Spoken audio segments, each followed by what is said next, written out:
Xi Jinping a posé une question à Trump ce matin à Pékin. Les États-Unis et la Chine peuvent-ils éviter le piège de Thucydide? Le piège de Thucydide, c'est le nom que les historiens donnent au moment où une puissance montante défie une puissance dominante. Dans 12 cas sur 16 dans l'histoire, ça s'est terminé par la guerre. Athènes et Sparte, l'Allemagne et le Royaume-Uni, le Japon et les États-Unis, et maintenant, la Chine et les États-Unis. Voici pourquoi cette question est la plus importante du siècle. La Chine est devenue la deuxième économie mondiale. Elle construit la plus grande marine militaire du monde. Elle contrôle les matières premières critiques.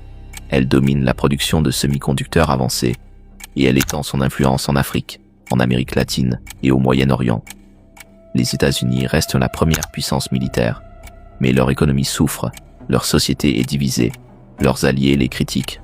Et leur président est à Pékin en position de demandeur. Xi Jinping a dit à Trump « Le Pacifique est assez grand pour accueillir nos deux pays ». C'est une belle phrase, mais derrière elle se cache une réalité moins poétique. Les deux pays se font la guerre commerciale. Les deux pays s'espionnent mutuellement. Les deux pays construisent des alliances contre l'autre. Et les deux pays ont des armes nucléaires. Sur l'échiquier mondial, le piège de Thucydide n'est pas inévitable, mais il faut deux choses pour l'éviter. De la sagesse et de la confiance.